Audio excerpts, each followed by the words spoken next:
მირცა არის 9 თვის, პირველი შვილი არის ჩემი. მქონდა კლასიკურად კარგი მშობიარობა, ყველანაირი გართულებების გარეშე, წონაც ნორმალური ქონდა ბავშვს. პირველ პრობლემასაც წავაწყდა და იყო ზუზუთი კვების საკითხი. მე პირადად ვიყავი ძალიან მომზადებელი, რადგან არ ვიცოდი, როგორ უნდა დაემუშავებინა ზუზუს თავები მშობიარე ქალს, იმისთვის რომ ბავშვისთვის მარტივი ყოფილიყო, რომ პირში ჩაედო და მოეწოვა. სამშობიაროშიც ბავშვს მისცეს საკვები ბოთლით. იყო მცდელობა იმისი, რომ ზუზუ ჩაედო პირში და მოეწოვა. მაგრამ რადგან უკვე მიჩვეული იყო მარტივად ბოთლიდან კვებას, შესაბამისად უკვე ეზარებოდა. 5 წამიანი მცდელობები ჰქონდა, იმიტომ რომ საშინლად ტიროდა, როცა უნდოდა რომ ბოთლიდან ეჭამა და მე ვაძლევდი ზუზუს, საიდანაც ბავშვი ვერ ჭამდა.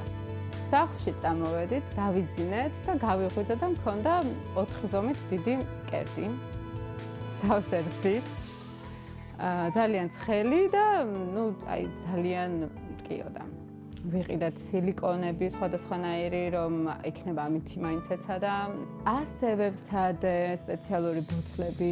რძეს ჭამდა, უბრალოდ მოწოვა არ უნდა. ხელოვნურ კვებასთან ერთად ვიწველდი და ვაძლევდი რძეს. შემდეგ უკვე პრაქტიკულად შეუძლებელი იყო ამის გაგრძელება.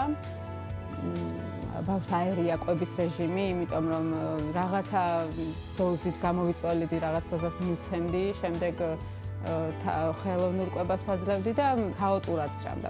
ასე რომ დავანებეთ ამ ყველაფერსაც თავი, შემდეგ მივიღე ჰორმონები იმისთვის, რომ გამშრალიყო ზე.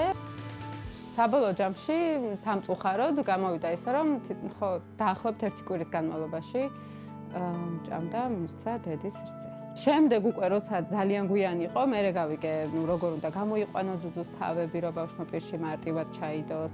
და იმ შემთხვევაში თუ გვექნება სურვილი, რომ მეორე ბავშვი გყავდეს, ჩემ გამოცდილებას აუცილებლად მე თვითონვე გავითვალისწინებ და გავიზიარებ და მეყოლება ბუნებრივ კვებაზე.